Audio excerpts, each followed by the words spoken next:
The morning sun cut across Fort Liberty like a blade, casting long shadows over the training grounds, where 500 soldiers had gathered in a Listen circle up, that team. seemed to We've got pulse new with intel on the anticipation. movement patterns. We The need air to was adjust our thick with patrol routes testosterone and immediately. competition, with the kind of energy that only comes when warriors prepare to prove themselves against their peers. At the edge of that circle, 22-year-old Alexis Morgan adjusted her combat boots for the third time, her fingers working the laces with a precision that spoke of ritual more than necessity.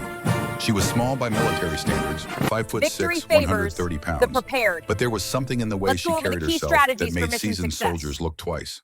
Her blonde hair was pulled back in a regulation bun, so tight it made her green eyes seem even sharper. And those eyes held a determination that had been forged in grief and tempered in 2 years of relentless service. She was one of only 15 women among the 500 soldiers gathered for the annual Warrior Challenge, and she could feel the weight of every skeptical gaze that fell upon her. The crowd formed a massive circle around the designated combat area, their voices creating a low rumble that vibrated through the ground. This was more than just a training exercise. This was legacy. This was pride. This was the proving ground where reputations were made and broken, where bragging rights were earned for an entire year, where careers could shift in the span of 3 minutes. Across the circle, Alexis caught sight of Marcus Brennan, 6'3", 235 pounds of muscle and military lineage. He was surrounded by his crew from the 7th Armored Division, a pack of soldiers who fed off his confidence like pilot fish following a shark. Marcus was in the middle of his warm-up routine, each movement powerful and precise, his strikes cutting through the air with the kind of force that made other fighters instinctively step back. He caught Alexis looking and held her gaze for 3 long seconds before a smirk crossed his face. He said something to the men around him that Alexis couldn't hear, but their laughter and the way their eyes all turned toward her told her everything she needed to know. She'd faced that kind of contempt before. She'd face it again. Alexis returned her attention to her own warm-up, methodically stretching each muscle group with the kind of focus that shut out the world.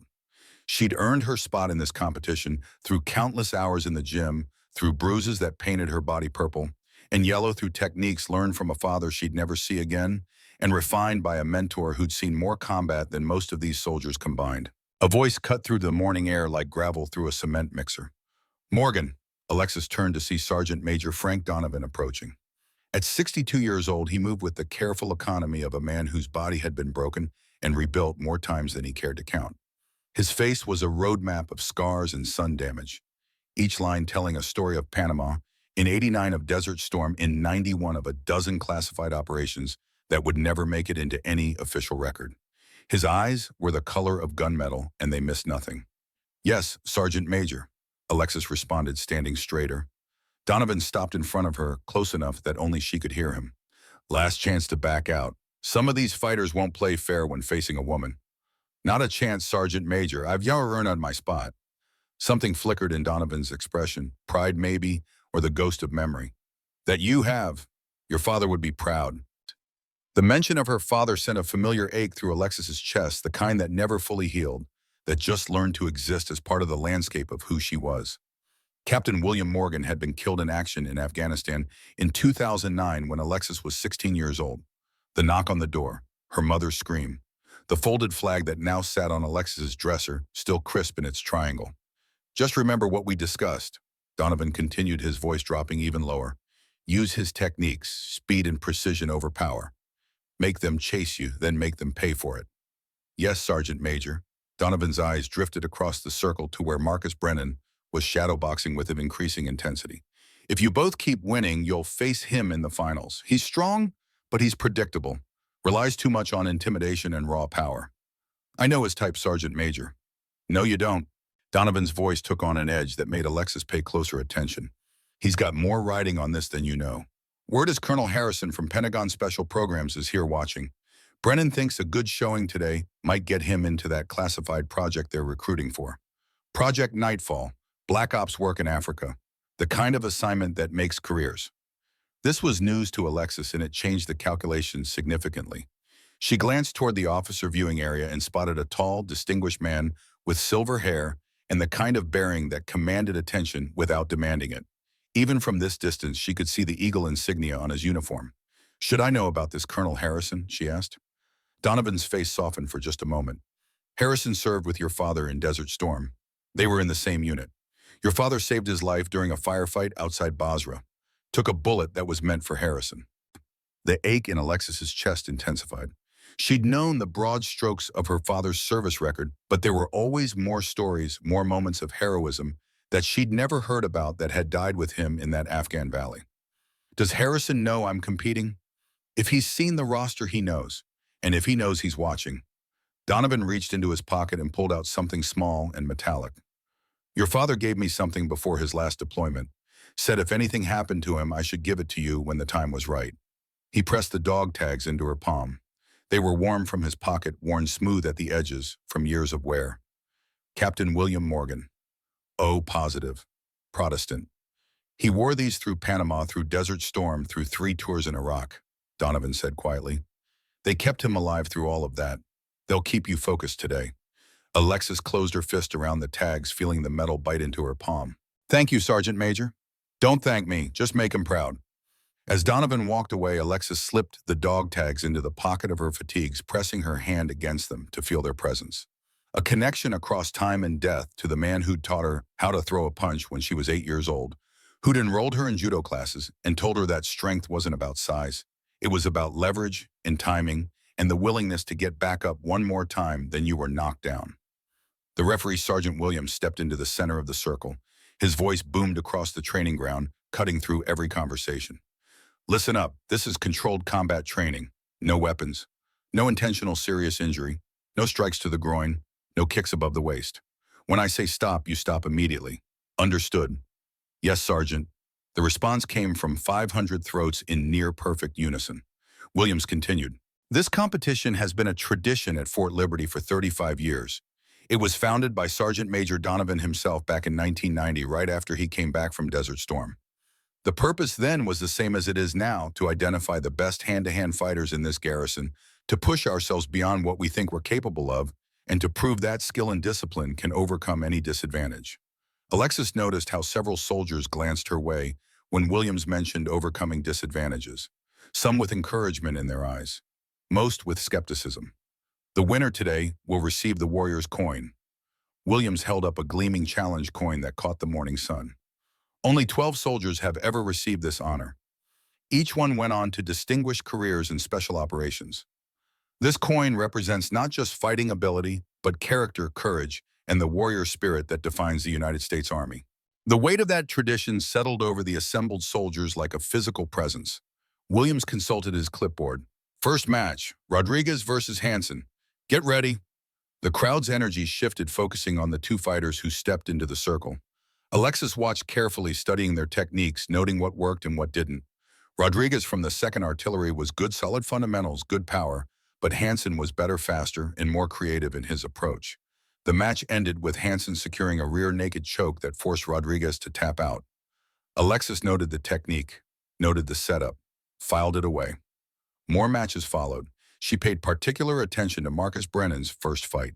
He faced a soldier from the 5th Engineering Corps, a capable fighter who'd made it this far on skill and determination. The match lasted less than 2 minutes. Marcus was overwhelming, using his size and strength to simply bully his opponent into mistakes, then capitalizing on those mistakes with brutal efficiency. When Marcus won, he made a show of it, flexing for his cheering section, pointing toward the officer viewing area where his father, General James Brennan, sat watching by a video call on a tablet held by Marcus's commander, Colonel Mitchell. Alexis felt Donovan appear at her shoulder again. That's Mitchell holding the tablet, Marcus's commanding officer. Word around the base is that Mitchell has more than just professional interest in Marcus's success today. What kind of interest? The kind that involves money changing hands, the kind that's against regulations. Donovan's voice was flat, but his eyes were hard. Mitchell's got a gambling problem. Has for years. Smart money says he's got a substantial bet riding on Marcus today. That's illegal. A lot of things are illegal, Morgan. Doesn't mean they don't happen. Before Alexis could have responded, Williams called her name. Morgan versus Davis, center circle. Alexis's heart kicked into a higher gear, but her breathing remained steady. She'd trained for this, prepared for this. She walked to the center of the circle with her head up and her shoulders back, aware of every eye on her, aware that she was representing more than just herself. Her opponent, Davis, was a good fighter from the 4th Infantry. They'd sparred before during joint training exercises. He was 6 feet tall, 190, with good boxing fundamentals and a tendency to throw combinations in bunches of three. They touched gloves. The crowd noise intensified. Fight! Davis came forward, immediately testing her with a quick jab. Alexis slipped it, circled left, keeping her distance. He threw a 1-2 combination. She blocked the first, slipped the second, and countered with a sharp kick to his lead leg that made him wince. The dance began. Davis pressed forward with volume-throwing punches and combinations, trying to overwhelm her with activity. Alexis stayed just out of range, making him miss by inches, making him work for every moment of contact. Her judo training gave her an innate sense of distance and timing that boxing alone couldn't teach. 90 seconds and Davis overextended on a right hook. Alexis saw the opening and took it, stepping inside his guard and executing a perfect hip throw that sent him crashing to the mat. Before he could recover, she'd transitioned to side control, then to an armbar that had his elbow hyperextended in 3 seconds. Davis tapped. The referee called it. Alexis helped him up. Good match. Davis nodded, respect in his eyes. Damn good match. Good luck in the next round. As Alexis walked back to her section, her unit erupted in cheers. Corporal Lisa Torres, one of the few other women in her battalion, grabbed her in a fierce hug. That was beautiful. You made it look easy. It wasn't easy, Alexis replied, but she was smiling. The first win was always the hardest because it proved you belonged. Every win after that was just confirmation. She caught sight of Marcus Brennan staring at her from across the circle. The smirk was gone. In its place was something harder to read. Calculation, maybe. Or concern. Good. Let him worry. More matches followed through the morning. Alexis won her second bout against Thompson, a skilled boxer who'd won base-level competitions before. It was a tougher fight, 3 full minutes that left both fighters breathing hard, but Alexis's superior ground game made the difference. She took him down and submitted him with a triangle choke that had the crowd of female soldiers screaming their support. Marcus continued his path of destruction through the bracket. His second opponent, a tough soldier named Martinez, lasted less than 90 seconds before Marcus's overwhelming pressure forced a submission. But Alexis noticed something in that fight, a moment where Marcus had his opponent in a bad position and could have easily finished with a rear naked choke, but instead had chosen to punch his way to a stoppage. Unnecessary violence. Or was it a message? The morning sun climbed higher. The temperature rose. The crowd grew larger as word spread through the base that a woman was making a legitimate run at the finals. Soldiers abandoned their duties to watch. Officers gathered in the viewing area. Someone had started a betting pool that was growing by the minute.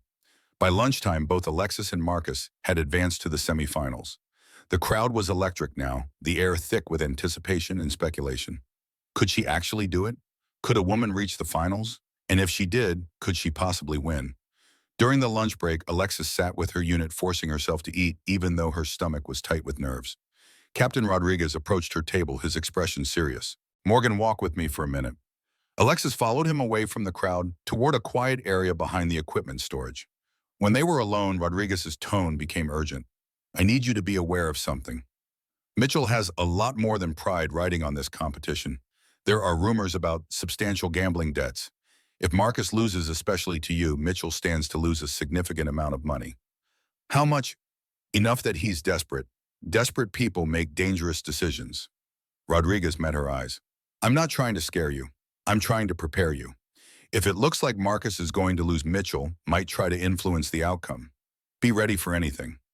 Alexis nodded, slowly processing this information. Thank you for the warning, sir. As Rodriguez walked away, Donovan appeared at her side.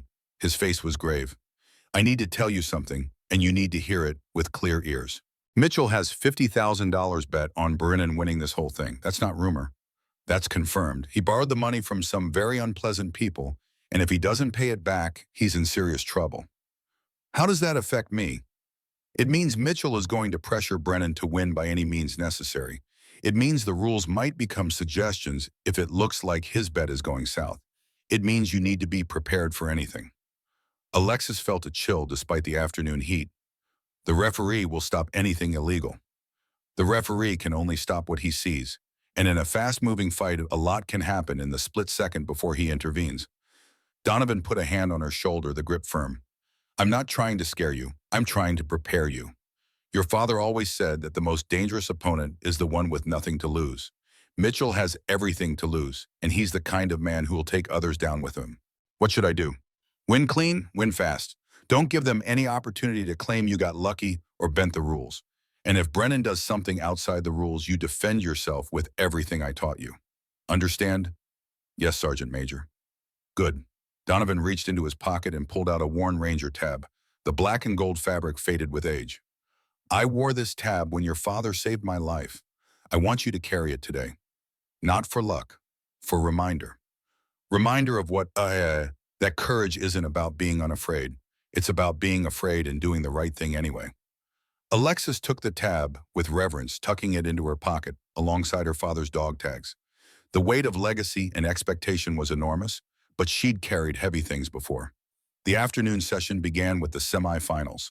Alexis faced Carter, a strong fighter from the 4th Infantry who'd impressed everyone with his technical skill throughout the morning. The match was everything she'd hoped for: competitive, respectful testing, both fighters to their limits. 3 minutes of chess played at combat speed. Carter was good, better than her previous opponents. He had solid takedown defense and sharp counter-striking. But Alexis had been studying him all morning, and she knew his patterns. She knew that he favored his right leg for kicks. She knew that he dropped his left hand slightly when he threw his right. She knew that he tended to reset to the same position after exchanges. She used that knowledge. When he threw his predictable right kick, she checked it hard enough to make him wince. When he dropped his left hand, she snapped a jab into his face. When he reset to his favorite position, she was already moving to cut off his angle.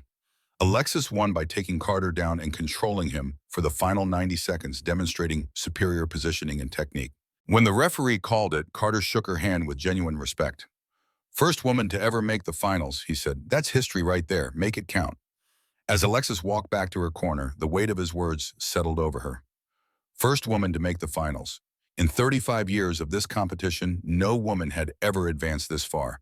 The magnitude of the moment was almost overwhelming. Across the circle, Marcus was preparing for his semifinal against Johnson, a fighter who'd been impressive all day. The energy around Marcus's corner was different now, tenser, more urgent. Alexis could see Colonel Mitchell talking rapidly to Marcus, gesturing aggressively, his face red with emotion or stress, or both. General Brennan's image on the tablet screen looked carved from stone. The semifinal began.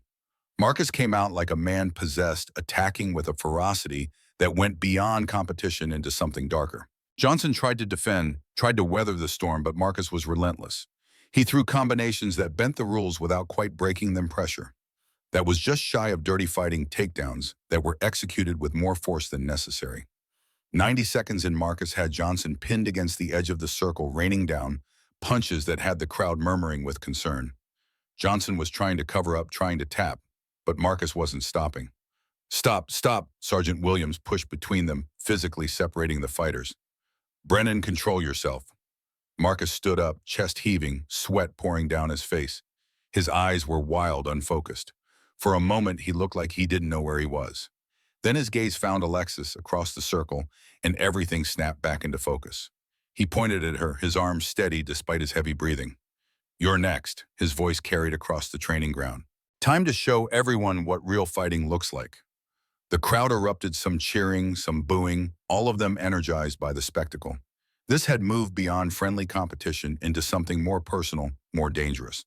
Alexis kept her expression neutral, but her mind was racing.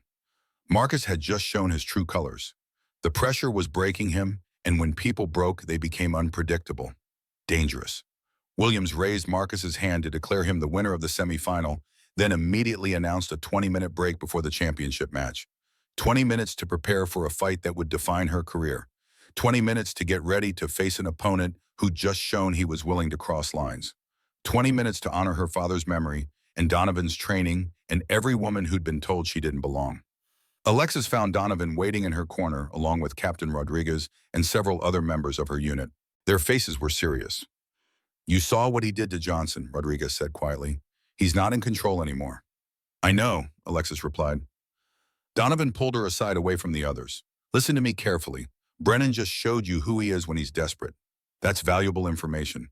He's going to try to overwhelm you early, try to make this a test of strength and willpower. Don't let him. Stay technical. Stay composed. Make him chase you until he's tired, then take him apart piece by piece.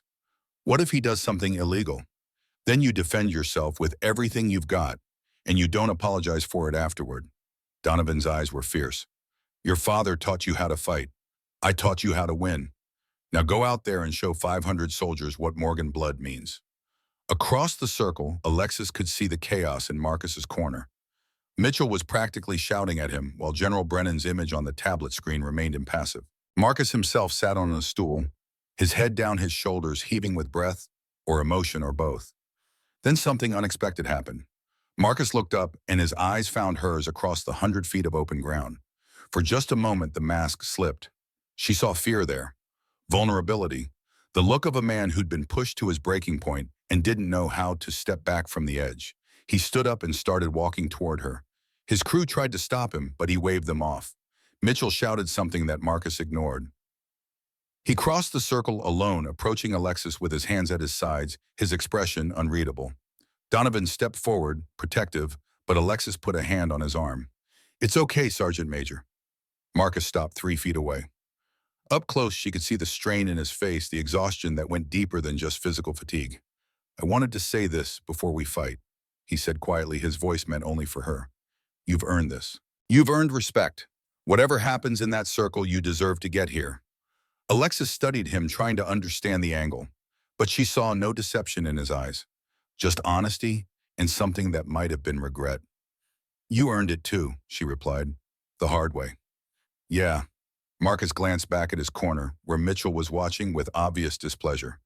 "I want you to know, whatever pressure I'm under, that's my problem, not yours. When we fight, I'll fight clean." "Will you?"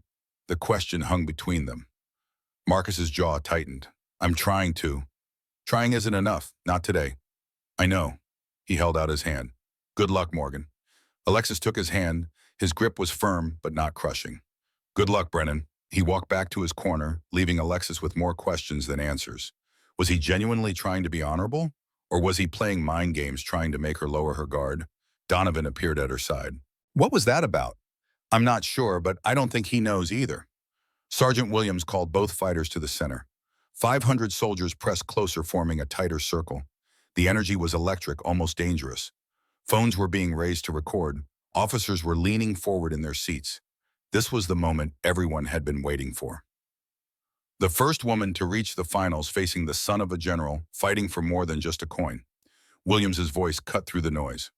"Fighters ready?" Alexis and Marcus nodded.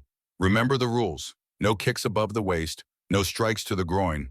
When I say stop, you stop immediately. This is controlled combat. Control yourselves. Understood?" "Yes, Sergeant." Williams looked at both fighters, making sure they understood the weight of the moment. Then he stepped back, raised his hand, and let it fall. "Fight!" Marcus charged forward. The instant Williams gave the signal, closing the distance with frightening speed for a man his size. His first punch was a heavy right hand aimed at Alexis's head, thrown with enough force to end the fight if it connected. She slipped it by inches, feeling the wind of his fist pass by her ear, and immediately circled left away from his power hand. The crowd erupted, 500 voices blending into a wall of sound that was almost physical in its intensity. Half of them chanting, "Brennan, Brennan, Brennan." The other half screaming, "Morgan, Morgan, Morgan." The noise was deafening, primal, the kind of sound that made rational thought difficult. But Alexis had learned to fight inside noise, had learned to find the quiet space inside her own head where technique lived, where her father's voice still guided her hands, where Donovan's lessons about leverage and timing became instinct rather than thought. Marcus threw a combination. Left jab, right cross, left hook. All of them powerful, all of them thrown with the kind of commitment that came from desperation. Alexis used her footwork, the hours of judo training that had taught her how to read an opponent's weight distribution, how to see a punch coming before it was fully launched. She slipped the jab, ducked under the cross, and stepped away from the hook, making him miss by fractions of inches each time. Make them chase you, then make them pay for it. As Marcus reset, Alexis darted forward with a quick combination of her own. A jab to his face that snapped his head back, followed immediately by a sharp kick to his lead leg, right above the knee. The kick landed solid, and she saw him wince. She circled away before he could counter. 30 seconds gone. Marcus breathing harder than he should be. Good. He came forward again, more measured this time, trying to use his reach advantage to keep her at bay. But Alexis had fought bigger opponents her entire life. She knew how to make size work against itself, how to turn power into a liability. Every time Marcus committed to a punch, he was temporarily off balance, temporarily vulnerable. Every time he extended his arm, there was a moment where his body was open. She waited for those moments, punished them with quick strikes that accumulated damage, a kick to the thigh, a punch to the ribs, another kick to the same leg. Small investments that would pay dividends as the fight wore on. 1 minute in, Marcus was starting to realize that his usual strategy of overwhelming opponents with power and aggression wasn't working. Alexis could see the frustration building in his eyes, the way his jaw clenched between combinations, the way his shoulders were starting to rise with tension instead of staying loose. "Stand still and fight," Marcus growled, throwing a wild overhand right that Alexis saw coming from a mile away. She stepped to the side, let it pass by, and countered with a perfect 1-2 leg kick combination. Her right hand found his jaw, her left hand found his ribs, and her shin found his thigh, all within 2 seconds. The crowd roared its approval. "Fighting smart is still fighting," Alexis replied, her voice calm despite her elevated heart rate. The exchange drew even louder cheers from her section of the crowd, and she could see Marcus's face reddening with a mixture of exertion and anger. Anger was good. Angry fighters made mistakes. Marcus changed tactics, trying to close the distance and turn this into a grappling match where his size advantage would matter more. He shot for a double-leg takedown, driving forward with his shoulder aimed at her midsection. It was a decent attempt, showing that he had more tools than just boxing, but Alexis's judo background gave her an innate understanding of how to defend takedowns. She sprawled, posting on his shoulders and pushing her hips back, keeping her weight heavy on top of him. For a moment, they were locked in a stalemate, both fighters straining, the crowd's noise reaching a fever pitch. Then Alexis pivoted, used his momentum against him, and spun out to the side, returning to her feet, while Marcus had to push himself up from the mat. 2 minutes gone. Marcus was breathing in gas now, his chest heaving. The pace Alexis had forced him to maintain was taking its toll. His shirt was soaked with sweat, and she could see his legs starting to slow in their movement, losing the spring that made him so dangerous early in fights. Alexis increased her output, sensing opportunity. She moved forward with a combination that was more aggressive than anything she'd thrown yet.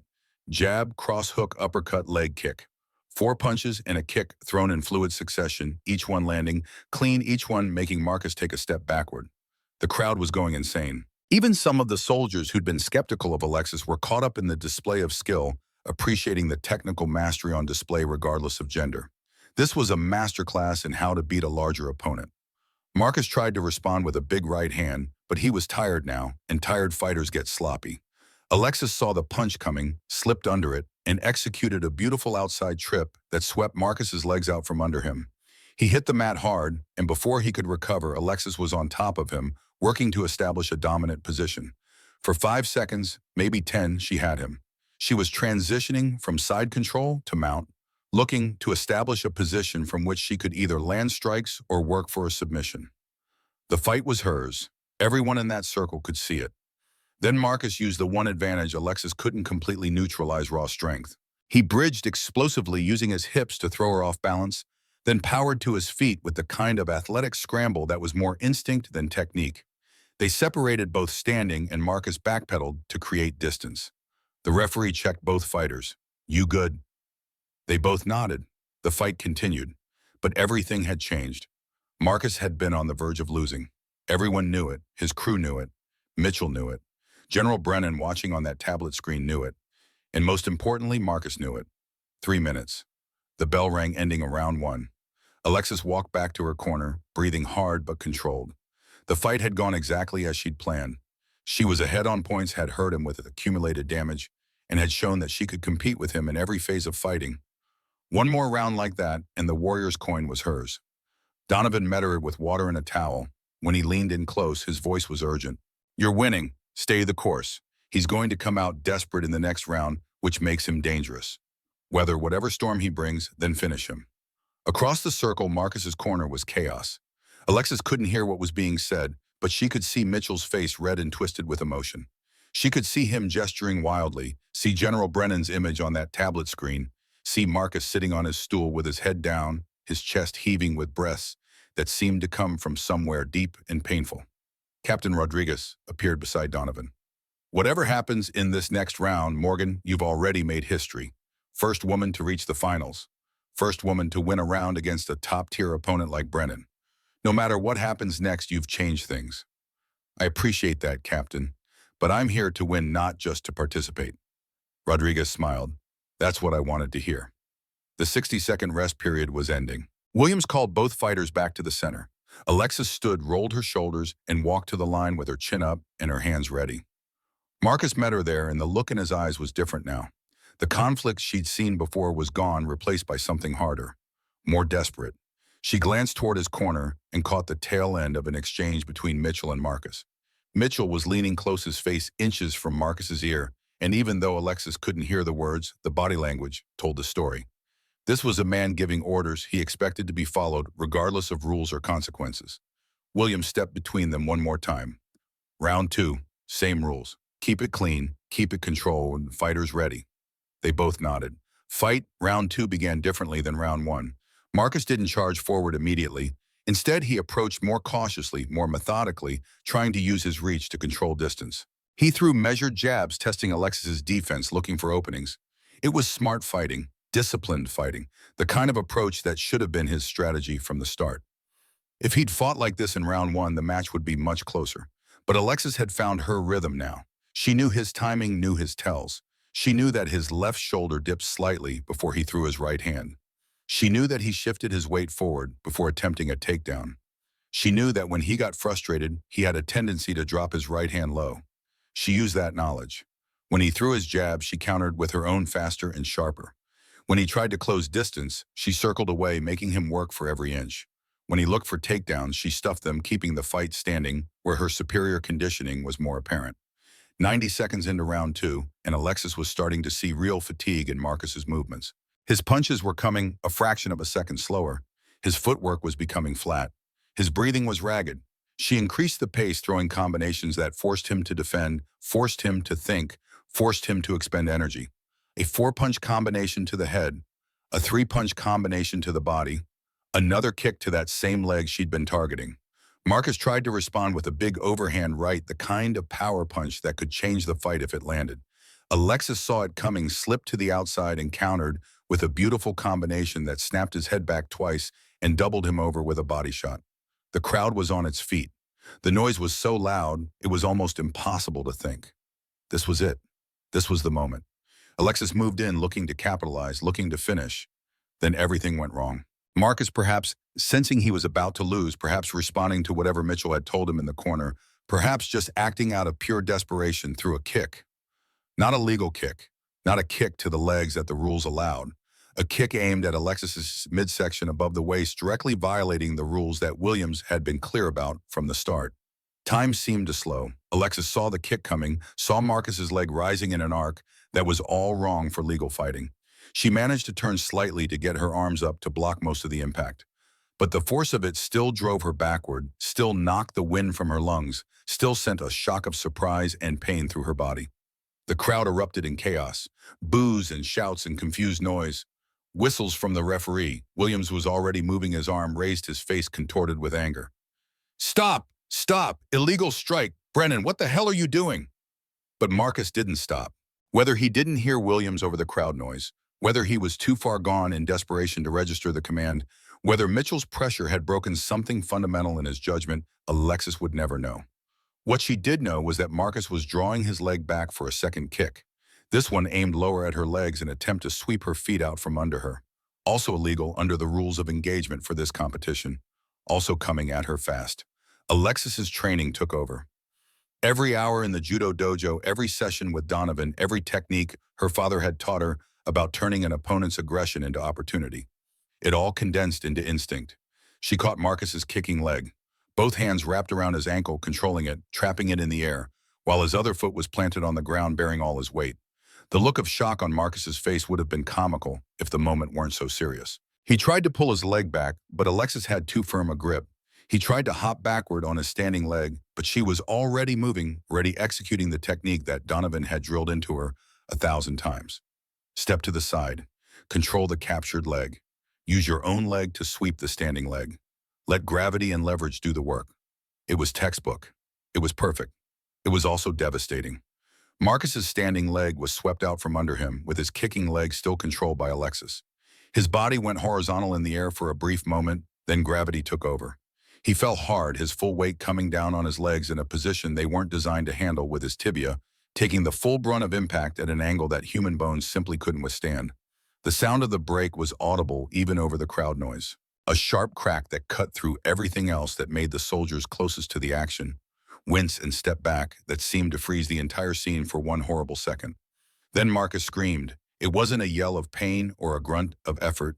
It was a scream of pure agony, the kind of sound that a human body makes when something fundamental breaks, when pain overwhelms every other sensation. He clutched at his leg, and even from where she stood, Alexis could see that his foot was pointing in a direction that feet weren't meant to point. She released his leg immediately, stepping back with her hands up, horror washing over her face. I didn't mean, but her words were lost in the chaos that erupted. The crowd was screaming, some in shock, some in excitement, some in horror. Medics were already pushing through the circle, their red crosses visible as they shoved soldiers aside to get to the injured fighter. Williams was between Alexis and Marcus, his arms spread wide, his voice trying to cut through the noise. Everyone back. Give them room, medics coming through. Alexis stood frozen, watching as the medical team descended on Marcus. One of them, a young specialist who couldn't have been more than 20, took one look at the leg and immediately called for a stretcher. Another was checking Marcus's vitals, trying to keep him conscious, trying to manage the pain. Marcus was still screaming. Then the screams turned to whimpers, then to a kind of gasping breath that somehow sounded worse than the screams. Donovan appeared at Alexis's side, his hand on her shoulder, firm and grounding. You did what you had to do. He attacked you illegally, twice. I broke his leg.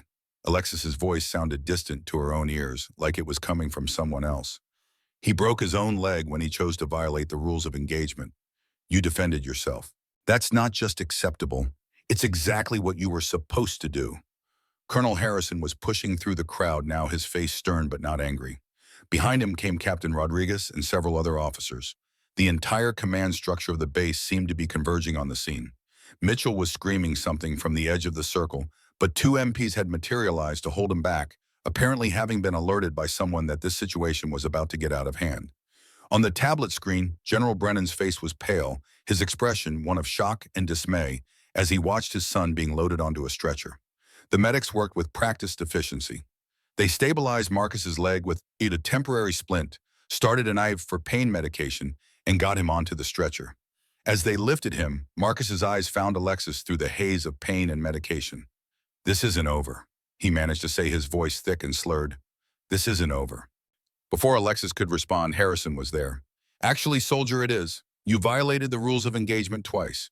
You attempted to injure a fellow soldier with illegal attacks. Private Morgan defended herself appropriately. This competition is concluded. Marcus was carried away, his unit following behind, some of them shooting hostile looks at Alexis, others just looking shaken. The crowd was starting to disperse, soldiers breaking into smaller groups, their voices raised in argument and debate about what they just witnessed. Williams approached Alexis with a clipboard, his face grave. Morgan, you need to come with me for debriefing. This is standard procedure for any incident resulting in serious injury. Am I in trouble, Sergeant? No, but we need to document everything while it's fresh. Captain Rodriguez, Sergeant Major Donovan, you'll both need to give statements as well. As they walked toward the administrative building, Alexis became aware of the attention she was drawing. Soldiers were parting to let them through, but they were all staring, all whispering. Some with admiration in their eyes, some with hostility, some just with shock. She felt numb. The adrenaline that had carried her through the fight was fading, leaving behind a hollow exhaustion that seemed to seep into her bones. She'd won. She'd made history. She'd proven that skill could overcome size, but she'd also seriously injured another soldier. Regardless of the circumstances, regardless of the justification, that weight would stay with her. The debriefing room was small and sterile, with fluorescent lights that made everything look harsh and overexposed. Harrison sat across from Alexis with Rodriguez on one side and a legal officer, Major Williams, on the other. Donovan stood against the back wall, his presence solid and reassuring. State your name and rank for the record. Williams began adjusting the recording device on the table. Private First Class Alexis Morgan, 3rd Infantry Battalion. Describe in your own words what happened during round 2 of your championship match with Private Marcus Brennan. Alexis took a breath and recounted the sequence of events. The first illegal kick to her midsection. The referees called a stop. The second illegal kick that she'd caught. The defensive technique she'd used to neutralize the threat. The sound of the break. all of it delivered in clear, factual language that gave no indication of the emotions churning beneath the surface. When she finished, Harrison leaned forward. At what point did you realize that Private Brennan was no longer following the rules of engagement? When I saw his first kick coming toward my stomach, sir. The angle and force were completely different from any legal technique. I knew immediately that he was trying to hurt me outside the bounds of the training exercise. And your response? I defended myself using the techniques I was trained to use. When he attempted a second kick, I neutralized the threat by controlling his leg and taking him down. The injury was an unfortunate consequence of his own actions and the position he put himself in. Major Williams made notes on his tablet, then looked up. Were you at any point attempting to injure Private Brennan? No, sir. I was attempting to stop his attack and end the threat. I had no intention of breaking his leg. I simply reacted with the defensive techniques I've been trained to use since I was 8 years old. The questions continued for another 40 minutes. They went over every detail, every moment, asking her to describe her state of mind, her intent, her training. They reviewed video footage from 3 different phones each, showing the same sequence of events from different angles. All of them showed Marcus's illegal attacks. All of them showed Alexis's defensive response. Finally, Harrison stood. Based on the evidence and testimony, it's clear that Private Morgan acted in justified self-defense. No disciplinary action will be taken. In fact, Private Morgan's actions were textbook examples of appropriate defensive tactics when faced with an illegal attack. He turned to address Alexis directly. However, I want you to understand what comes next. This incident is going to generate significant attention. The video footage is likely already spreading on social media. You've become a symbol whether you wanted to or not. How you handle the next few days will define not just your career, but potentially influence policy discussions about women in combat roles throughout the military. I understand, sir. I'm not sure you do, but you will. Harrison's expression softened slightly. Your father would be proud of how you conducted yourself today, both in the fight and in this room. You showed skill, discipline, and integrity. Those are the hallmarks of a true soldier. The mention of her father brought tears to Alexis's eyes for the first time since the incident. She blinked them back, refusing to let them fall, but her voice was thick when she responded. Thank you, sir. That means more than you know. I know exactly how much it means. Harrison moved toward the door, then paused. One more thing. William Morgan saved my life in Desert Storm. He took a bullet that was meant for me. I've carried that debt for over 30 years. Today, watching you fight with his technique, with his courage, with his honor, I felt like a small part of that debt was paid. He left before Alexis could respond, leaving her sitting in the debriefing room with tears now running freely down her face. Outside, the sun was setting, painting Fort Liberty in shades of orange and red. Alexis stood at the edge of the training ground, where just hours before she'd broken Marcus Brennan's leg in front of 500 witnesses. The circle was empty now, the soldiers dispersed, but she could still feel the weight of their presence. Her phone buzzed. She'd been ignoring it for the past 2 hours, but curiosity finally won out. She pulled it from her pocket and immediately wished she hadn't. 73 text messages, 42 missed calls. Her social media notifications were in the thousands. The video of the fight had already been viewed over 5 million times on various platforms. She was trending on Twitter. Hashtags about her were multiplying by the minute. Most of the messages were supportive. Fellow soldiers congratulating her, women from around the country thanking her for proving something they had always known. Messages of encouragement and pride. But there were other messages too. Angry ones, accusing ones. Messages calling her violent, calling her a disgrace, calling her worse things that she didn't want to read. Messages from Marcus's friends and supporters, from people who thought she'd gone too far, from those who believed women didn't belong in combat roles to begin with. She turned the phone off and slipped it back into her pocket. Whatever was happening online would continue to happen whether she engaged with it or not. What mattered was the reality on the ground, in this moment, in this place. Donovan found her there as the sun touched the horizon. He didn't say anything at first, just stood beside her 2 soldiers, watching darkness fall over a place that had seen combat of a different kind. How's Marcus? Alexis finally asked. In surgery, they're installing pins and plates. The doctors say he'll walk again, but it'll be months of recovery. His leg will never be the same. And his career, over. Even if he physically recovered, he's facing disciplinary action for the illegal attacks. At best, he's looking at a general discharge. At worst, a court-martial. Alexis nodded slowly. Part of her felt satisfaction at the justice of it, but a larger part felt only sadness at the waste. Marcus had been a talented fighter, a skilled soldier. The pressure placed on him by his father, by Mitchell, by the weight of family expectations had turned his strength into a weapon that had ultimately destroyed him. I keep replaying it in my head, Alexis said quietly, wondering if there was something different I could have done, some way to stop him without hurting him. There wasn't. Donovan's voice was firm. He made a choice to attack you illegally, not once but twice. You made a choice to defend yourself. Those are the only two choices that mattered. Do you think he'll hate me? I think right now he hates himself more than he could ever hate you. The question is whether he learns from this or lets it destroy him. Donovan turned to face her fully. But that's his journey, not yours. Your journey is what comes next. You made history today, kid. First woman to win the Warrior Challenge. That legacy is going to follow you for the rest of your career. I didn't win. The fight was stopped. You won the moment you proved you could compete at that level. You won the moment you showed 500 soldiers that skill and discipline matter more than choice and aggression. You won the moment you defended yourself with the integrity your father taught you. Donovan reached into his pocket and pulled out the Warrior's coin. It gleamed in the dying light, the metal catching the last rays of sun. This belongs to you. Harrison already signed off on it. You're the 13th person to receive this honor, and the first woman. Carry it with pride. Alexis took the coin with trembling hands. On one side was the Fort Liberty insignia. On the other, her father's signature stamped into the metal from the original die that Donovan had commissioned in 1990. He would be so proud of you, Donovan said softly. I wish he could have been here to see it. He was here.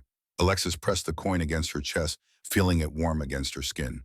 I felt him the whole time, in every technique, every decision, every moment. They stood in silence as the sun disappeared and the stars began to emerge, two soldiers honoring a legacy that stretched back through blood and sacrifice and choices made in the heat of combat that would echo forward into an uncertain future. The fight was over, but the real battle was just beginning. The hospital room was quiet except for the rhythmic beeping of monitors and the soft hiss of the IV drip feeding pain medication into Marcus Brennan's arm.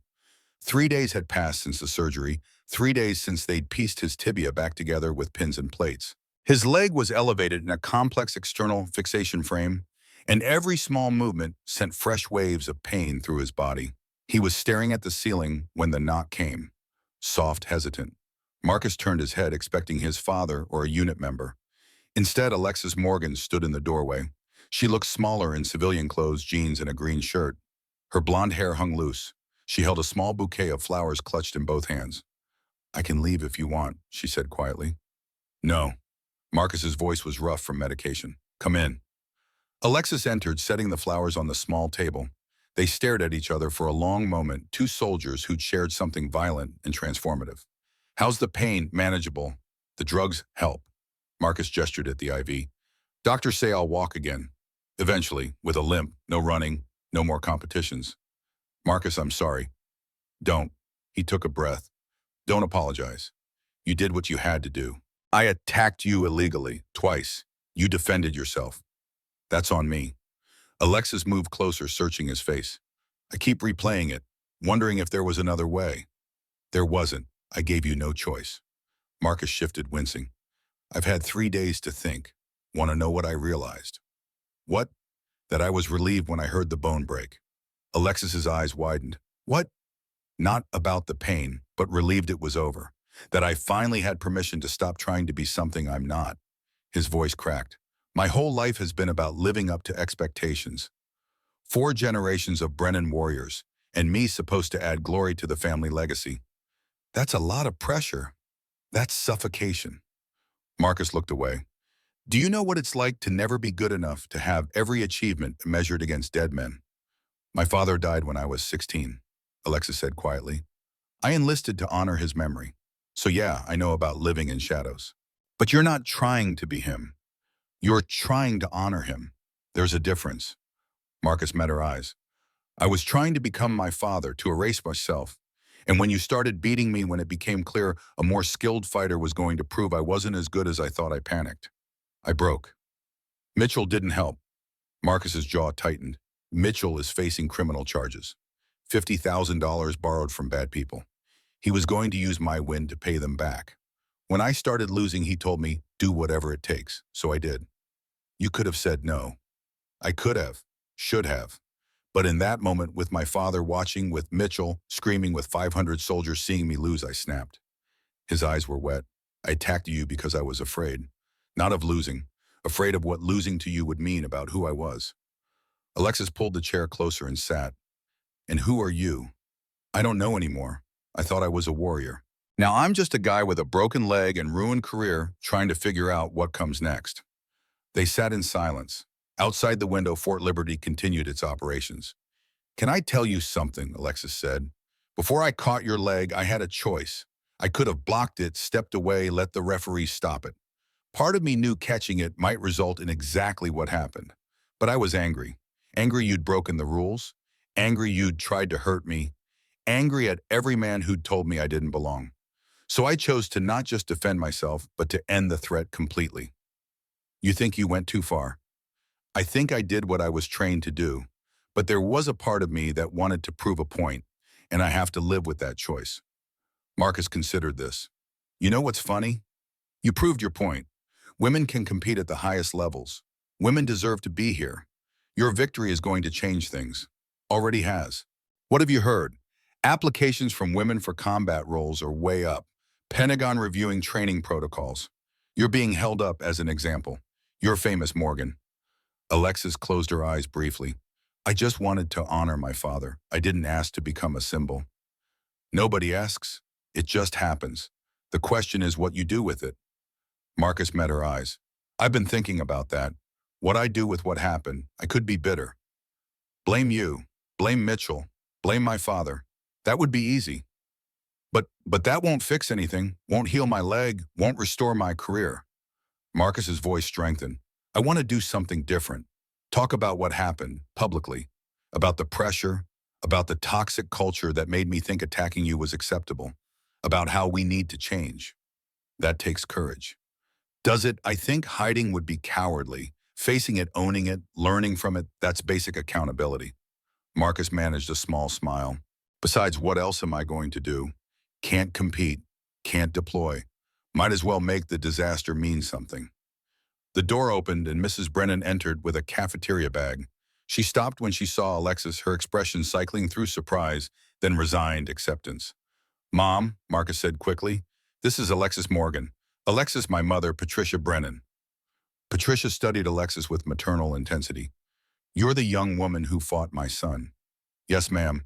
Alexis stood offering her hand. I'm sorry about what happened. Patricia took the hand. Her grip was firm. Marcus told me what really happened, that he attacked you illegally, that you defended yourself. She paused. It's hard for a mother to accept her son made such a terrible mistake, but I raised him to take responsibility. I won't dishonor that by blaming you. Thank you, ma'am. That said, Patricia's voice hardened. You broke my son's leg, ended his military career, caused this family pain. I can accept the necessity and still be angry. Can you understand that? Yes, ma'am, completely. Patricia nodded, then turned to Marcus. Your father called. He's flying in tomorrow. He wants to talk. Marcus's expression darkened. I don't know if I'm ready. Ready or not, it's happening. Patricia picked up the bag. I'll give you privacy. After she left, Marcus exhaled. My father is going to be furious. Maybe he'll surprise you. You don't know General James Brennan. Marcus's voice was bitter. 28 years trying to earn a well done that never came.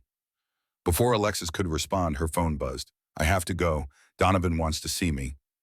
Marcus nodded. Thank you for coming. You didn't have to. Yes, I did. Alexis paused. For what it's worth, I think you're going to be okay. You're already doing the hard work of figuring out who you are outside expectations. That's more than most people do. After she left, Marcus stared at the ceiling, but the weight on his chest felt lighter. The next afternoon, Marcus was attempting physical therapy when a commotion in the hallway made him look up. Through the door's window, he saw military police escorting someone in handcuffs. Colonel Mitchell. The MPs paused at Marcus's room. Mitchell's face was haggard, unshaven. He looked 10 years older. 5 minutes, one of the MPs said. Mitchell entered slowly. Marcus tensed. I'm not here to make excuses, Mitchell said without preamble. His voice was hoarse. I'm here to tell you I'm sorry. For everything, for the pressure, for the gambling, for turning you into a weapon for my own desperation. Marcus said nothing. They're charging me with conduct unbecoming illegal gambling conspiracy. I'll likely get 5 years. Dishonorable discharge. Pension gone. Mitchell's hands shook. I destroyed my career, my family, my reputation. But worse, I almost destroyed you. Almost. Marcus gestured at his leg. Your leg will heal. Your character is intact. You're taking responsibility. Mitchell's eyes were wet.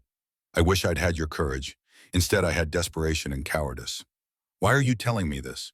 Because in that cell, I've thought about the men I've ruined. You, my family, the soldiers who looked up to me. Mitchell's voice cracked. I wanted you to know that what happened wasn't your fault. It was mine, all mine, and I'll carry that for the rest of my life. The MP knocked. Time's up. As they led Mitchell away, Marcus felt something unexpected, not satisfaction, but pity.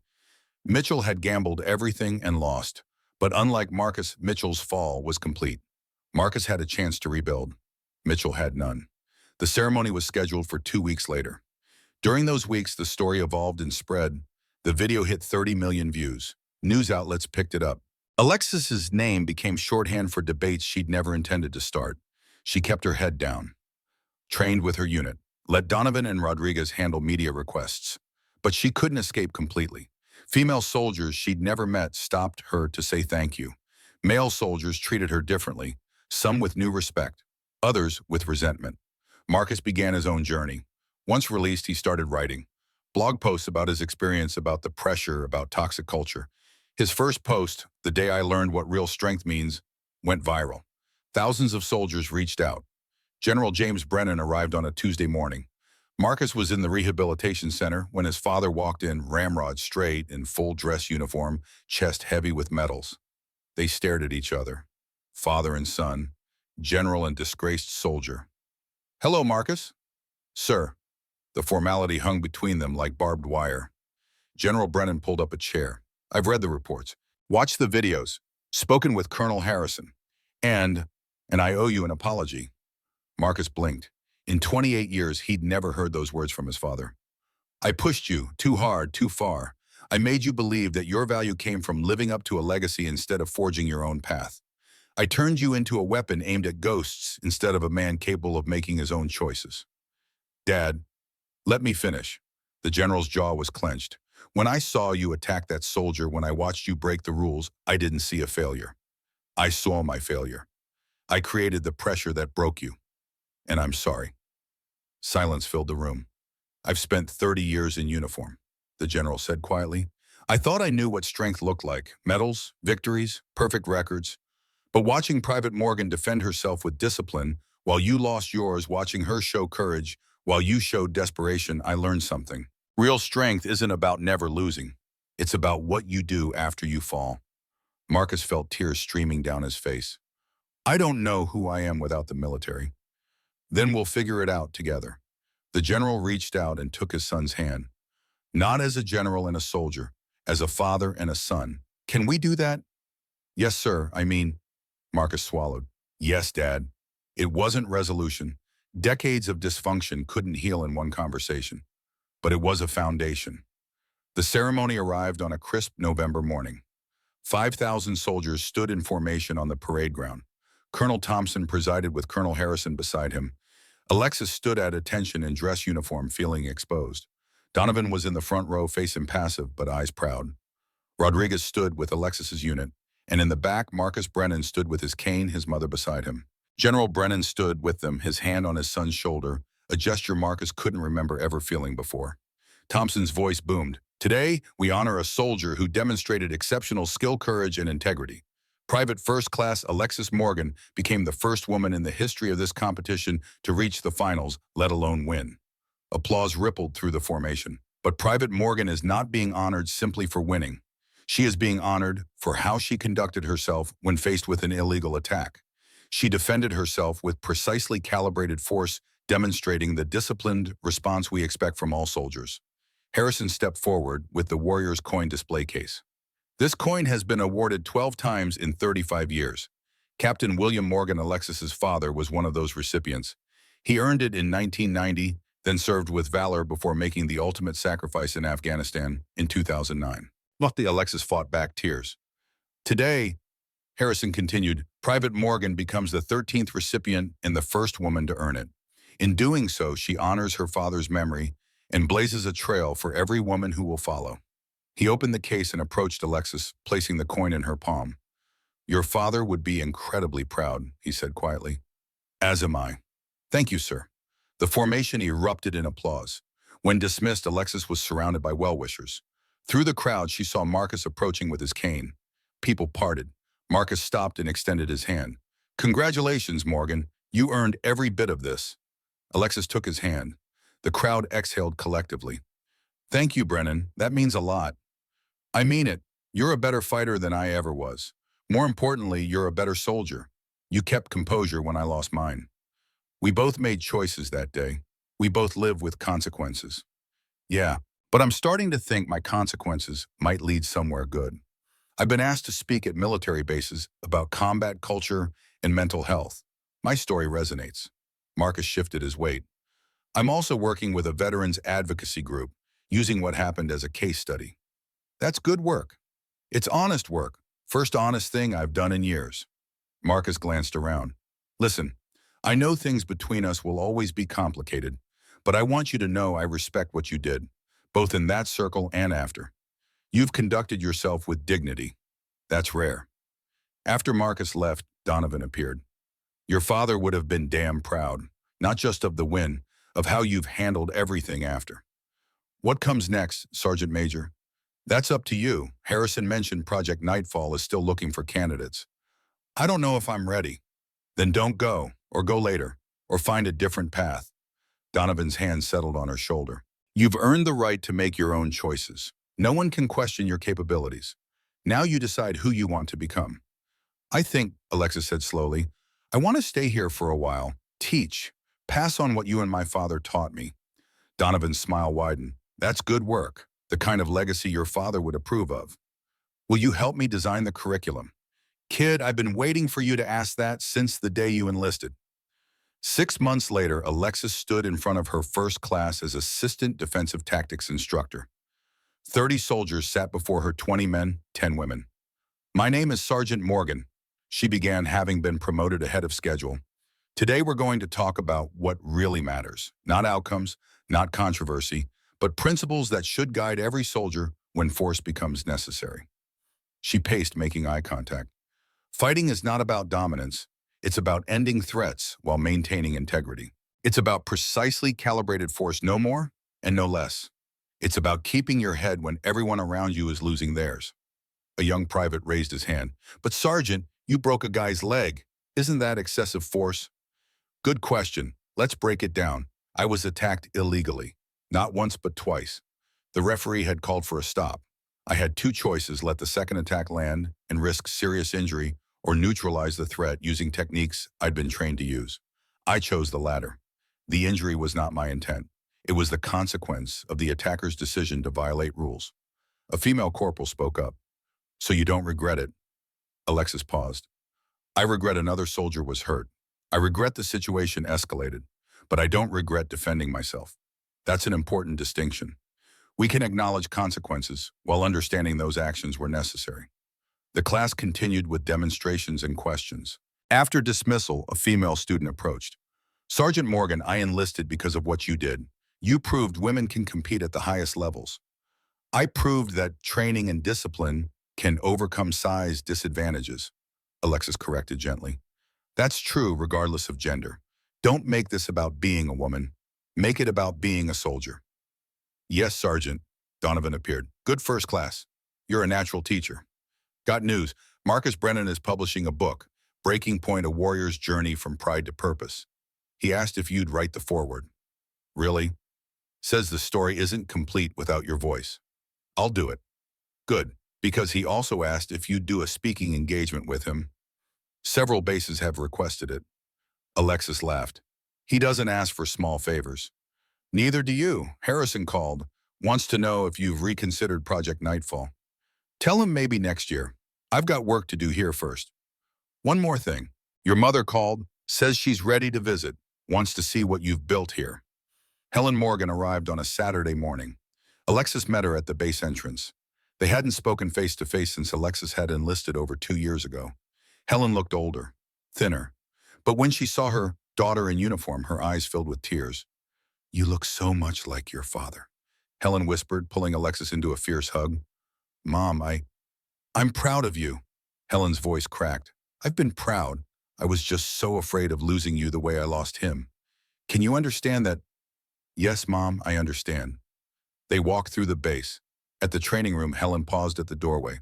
On the wall was a plaque, Morgan Defensive Training Center, in honor of Captain William Morgan and Sergeant Alexis Morgan. "They named it after both of you," Helen said softly. "After Dad. I'm just carrying on his work." "No," Helen turned to her daughter. "You're creating your own legacy. One that honors him while being completely you. That's what he would have wanted." They sat in Alexis's small office, and Helen pulled out a worn envelope. "Your father wrote this 2 days before he was killed. He told me to give it to you when you were ready. I think you're ready now." Alexis took the letter with shaking hands. "My dearest Alexis, if you're reading this, I didn't make it home. I'm sorry. I'm sorry.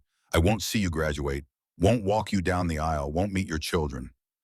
But I'm not sorry for my service. And if you've chosen to follow this path, know that I'm proud beyond words. The military will challenge you in ways you can't imagine. There will be moments when you doubt yourself, when others doubt you, when the easy choice is to quit. Don't. You have my heart and your mother's strength. That combination makes you unstoppable. Remember, courage isn't the absence of fear, it's action despite fear.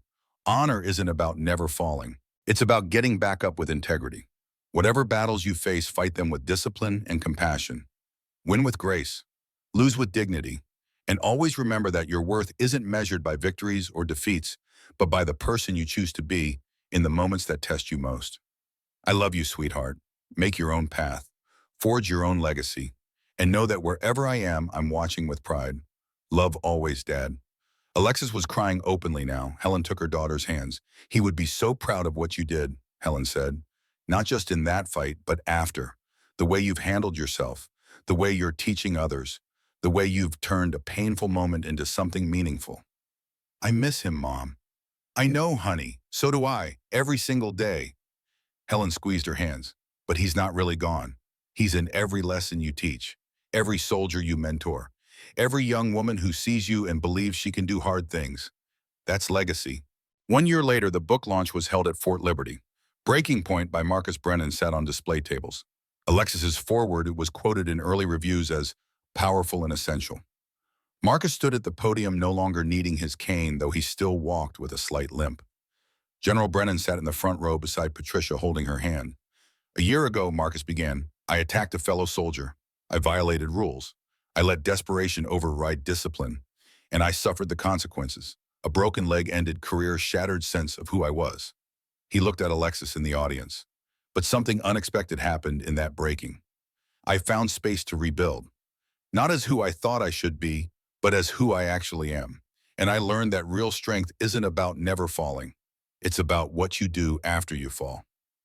The audience was silent. Private Morgan, Sergeant Morgan, now taught me that lesson. Not through words, but through actions. She defended herself with discipline when I attacked with desperation. She showed courage when I showed fear. And after breaking my leg in justified self-defense, she visited me in the hospital to extend grace I didn't deserve. Marcus's voice strengthened.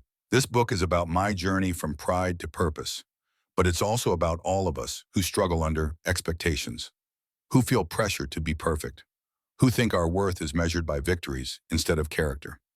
I wrote this to tell you you're not alone, and there is life good, life meaningful life on the other side of breaking." The applause was thunderous. Afterward, a young woman approached Marcus. She looked nervous. "I'm Emma Brennan," she said quietly. "I'm your cousin, Uncle James's brother's daughter." Marcus's eyebrows rose. "Emma, last time I saw you, you were 8. I'm 19 now, and I just enlisted." Emma took a breath. "I watched what happened to you, read your blog posts, and I wanted you to know you're the reason I joined. Not in spite of what happened, but because of it. You showed me that the military needs people who can admit mistakes, who can learn, who can grow." Marcus was speechless. Emma turned to Alexis. "Sergeant Morgan, I requested assignment to Fort Liberty specifically to train under you. I want to learn the kind of discipline and integrity you showed." Alexis smiled. "Then we'll make sure you get the training you need." Report to me Monday morning 0600. Yes, Sergeant. As Emma left, Marcus shook his head in wonder. My cousin, joining because of us, because of what happened. Legacy, Alexis said softly. It's not just about what we do. It's about what we inspire others to do. 3 months later, Alexis stood on the parade ground at dawn watching Emma Brennan lead a formation through combat drills. The young woman moved with confidence and precision. Donovan appeared beside her, 2 cups of coffee in hand. He'd come out of retirement to help design the new training curriculum. She's good, Donovan observed. She's excellent, better than I was at her age. That's the point, isn't it? Each generation better than the last. Donovan sipped his coffee. Got a call from Harrison yesterday. Project Nightfall is wheels up in 2 weeks. Final chance to join the team. Alexis had deferred the assignment twice, but the program was established, now running smoothly. What do you think? She asked. I think your father joined special operations to protect people who couldn't protect themselves. I think you've spent a year teaching people to protect themselves. Both are important. Both are honorable. Donovan looked at her. Question is, what do you want? Alexis watched Emma execute a perfect defensive technique. She saw Marcus across the field working with soldiers on mental health awareness. She saw the training center that bore her father's name and her own. I want to go, Alexis said quietly. I want to serve at the highest level the way Dad did. I want to test myself against real threats. I want to make a difference in the field, not just in the classroom. Good, Donovan smiled, because I already told Harrison you'd accept. Alexis laughed. You what? Known you since you were 16, kid. I knew you'd choose service. It's who you are. Donovan put a hand on her shoulder. But before you go, there's something you need to do. The ceremony was small, just Alexis, Donovan Rodriguez, and a handful of soldiers. They stood at her father's grave in the base cemetery, early morning sun casting long shadows. Alexis held the warrior's coin in her hand, feeling its weight one last time. Dad, she said quietly, I've carried this coin for a year. It's represented everything you stood for. Courage, discipline, honor. But I've learned something. Legacy isn't about carrying the past forward. It's about building something new that honors what came before. She placed the coin on his headstone. I'm leaving it here with you, not because I'm done, but because I'm ready to earn my own. I'm joining Project Nightfall. I'm going to serve the way you served, with courage and compassion. And when I come back, I'll have my own stories to tell, my own legacy to build. She stood at attention and saluted. Thank you for teaching me how to fight. Thank you for teaching me when to fight. And thank you for teaching me that real strength isn't about never breaking, it's about how we rebuild after breaking. As she lowered her salute, Alexis felt something release, the weight of expectation, the burden of comparison, the need to prove herself against a ghost. She was Sergeant Alexis Morgan, daughter of Captain William Morgan, student of Sergeant Major Frank Donovan, first woman to win the Warrior Challenge, teacher of the next generation, and now operator on Project Nightfall. Not her father's shadow, her own light. Donovan approached. He'd be proud, you know, not just of what you've accomplished, but of who you've become. I hope so. I know so.